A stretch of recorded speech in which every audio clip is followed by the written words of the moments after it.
Hi, kindergarten families, it's Mrs. Shoddy. I know we are not able to get together to do one-on-one orientation, so I thought we would try video style. When you come into kindergarten classroom, we are at the end of the hallway in the Early Childhood Center, and each student will have their own hook where we will put lunchbox and backpack before heading into the classroom for the day. Taking a peek as we come inside of the door. First thing we'll do when we come in the morning is set down blue folders. It's a great way for us to communicate or send paperwork back and forth, exciting projects that we've done, or any information that needs to go home will be in that blue folder. When students come in, they will choose something from this table, usually blocks or puzzles or some sort of activity they can bring with them to their desk. Then they can get started with some independent work or something that maybe, hey, let's revisit about this, or let's push a little harder in that when we get together in the morning. The door will lock at 8:30 for our day, where we'll start with Pledge of Allegiance and devotion. We'll meet together on carpet for calendar time and read through a book. That's usually some sort of social emotional idea that we will focus on for the week. When we are here on carpet, we will sing, we will dance, we will move. I know that age and attention span correlate, so we'll be moving and grooving a lot. In your paperwork, it talks about classroom procedures as far as what expectations are for hand raising, or for when is it your turn to talk, or what does participation look like. That's all part of meeting together on carpet. After we go through a few things on carpet together, we'll do some math activities. We use Florida Best Standards to guide our math practice with some hands-on activities. Each student has their own math toolkit in a basket where they'll have some math supplies to keep track of and to take care of, so that they can each do their own hands-on learning. One of the things in our basket is our dry erase board. That gives me an idea, hey, a quick overview of how are we doing? Are the concepts being met by all of the students? After math, we will head down to the common room for snack time. During snack time, I usually ask all of the students whether or not they need to use the restroom. Hey, why don't we go in and try before we go outside for gym class? During snack time in the morning, I do ask the students to have their healthiest choice first and then move on to a second snack. We stop at 2 so that we have room for lunch and it's a quick snack before gym class or PE. Our PE will happen on the playground. We will practice things like throwing and catching and being a good sport and teammate, cooperative work, a shared goal during gym class. Please have your child wear tennis shoes so that they are able to move safely out on the parking lot is where we have our gym class time. If all of the students would please have a labeled water bottle with water inside, that's appreciated, keeping everybody hydrated. Anything other than water tends to attract ants, and that's just not something we need to battle with during our school day. A sweatshirt seems silly right now in August, but sometimes is nice to have handy in the cooler months, just in case. After we have our gym class time, we will come in for some small groups. Small groups are literacy-based small groups, and students will travel around through small groups depending on what tasks we have in mind for the day. In small groups, when students are grouped together, that's often by ability. We do that so that students are reading or experiencing literature in a way that's comfortable for them. Just like I would not wear a toddler's shoes or my grandpa's shoes because they would either be too small or too big. Reading is the same way. We want to find something that is just the right fit. And so we talk about sometimes what my neighbor is reading or what my neighbor is working on might not be the same as what I'm working on. And that's okay. And that's great. And as long as I'm doing my best, and that's all I need to worry about rather than what my neighbors have got going on. In small group time, I try to do a balance between, hey, if the expectation at one stop is independent and maybe silent, the next stop I go to might need to be something social. Or if I'm putting in a lot of brain power at the teacher table, maybe something like stamps should come next so that we can put in the hard work. We work when it's work time so that we can play when it's play time. And that helps our day run really smoothly. One of the goals during our English language arts block is not only to look at letters and letter sounds and sight words, it's also to create a lifelong love of learning.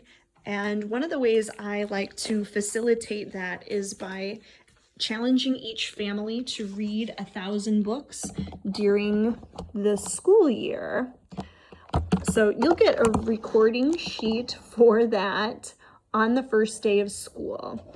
And that recording sheet will guide you on your progress to 1,000 books. To help you with that goal and with that challenge, I will send home book bags each week. It's kind of like a library that comes to you. My book bags are all labeled, usually some sort of theme that goes with them.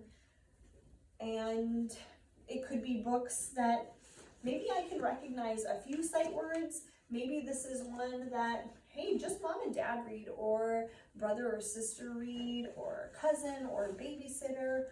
Somebody reading to me words that I might not be familiar with, just to create habits of reading. You won't get homework in kindergarten, so spend some time reading, play a game with your family. 1,000 books has been wonderful for me. Being at CTK for so long, to see how students transition from, oh, I really love reading books as a kindergartner, to academics in 6th, 7th, 8th grade. So it's kind of been a fun thing for me and a challenge that I put in front of you. After our morning rotations in English language arts, we'll get ready for lunchtime. Lunchtime is a little bit late for kindergarten. It's at 12:30. That's why it's really important that we have a good snack so that we can make it to lunchtime without getting hangry. Lunchtime, again, I'll ask students to use the restroom, encourage them to eat their lunch item first, their main lunch, before any treats or snacks, so that they're fueled for the day. After our lunchtime, we go outside for recess. That is a playground recess where they can use slides and swings and have free play other than directed during our gym class time out on the concrete in the parking lot. After our recess time, we'll come into the classroom and have Bible time. This year is a New Testament year. We will talk about Bible lessons, Bible stories with Jesus while he was on earth. And we'll save his birth and resurrection for the appropriate calendar times of the year at Christmas time and Easter. Any small group items that don't get finished or covered in the morning as part of our small group time, we'll tie those up, wrap up any loose ends before maybe checking out a couple of science and social studies skills. Most of the science and social studies skills that we practice in kindergarten get interwoven into our English language arts. for example, if we're reading a story about Come Along Daisy takes place at a pond. So we'll talk about the setting of the story, and then maybe we'll talk about who are some animals that also might live at the pond. Why are other animals or plants not able to live at a pond? What does a food chain look like when in a pond habitat? So some of the things like that, we just weave right into English language arts with science and social studies. So, kind of an example here with science. In social studies, we do a little bit more of starting at the personal. So lots of books. I love books, and the old saying used to be there's an app for that. Mine is there's a book for that. There's a book for everything. So if I'm looking at a social skill, like what does personal space look like, I can also talk about how do I feel in this situation. Can I talk about my emotions, label those emotions, talk about how to manage those emotions, whether they're positive or negative. So in social studies, we start with ourselves. What makes me special? How has God gifted me? And then we move just a little bit bigger. How about my family? What makes my family special? What traditions or things do we celebrate, or where do we live that's special to just our family compared with the rest of the world? Then we go from ourselves to our family to a little bit bigger of a circle to our friends. What does being a good friend look like? What does being a cooperative friend look like? What does being part of a community look like? Go a little bit bigger to our city, to our state. We'll look at the country as a whole. Where is Florida? What is its capital? What makes Florida special? And by the end of the year, we're looking globally at what are the 7 continents, and can we name the 5 oceans?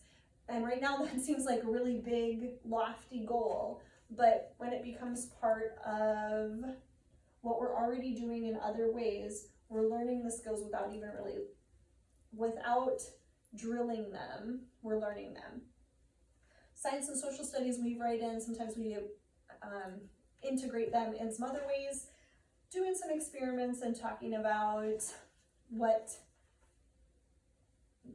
is a scientist and what makes a scientist. Let's talk about a hypothesis. Let's talk about testing and experimenting.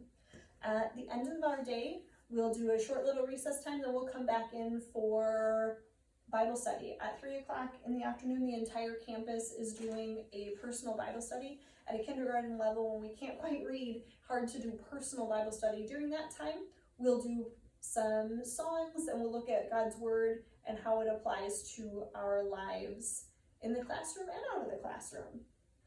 Very end of the day, we'll close with our show and tell. Show and tell is done only a couple of students each day rather than having everybody share on the same day. This just makes it more successful for everyone to have a good time, a good experience. We'll talk about what does it look like to ask questions about our friend's show and tell, or to give a compliment without making the compliment be about myself. Some great social skills happen with show and tell, as well as speaking and listening skills that we incorporate with show and tell at the end of the day. This first week back at school, students are going to get tired. When that happens here in the classroom without making it a show, maybe we'll come over, hey, you're at school, let's try to keep our head up and keep our eyes open. But I understand that they are tired. Building a routine at home for bedtime and wake up can be really helpful to support what's happening here in our classroom. I ask that students bring extra clothes in a Ziploc bag so that we can keep them in the bathroom in case potty accidents or other accidents might happen where they would require a change of clothes. Those don't need to be uniform clothes, but having them labeled and in the restroom just helps prevent embarrassment. Any other questions or comments, please feel free to reach out. I appreciate your flexibility and look forward to a really great school year. Thanks.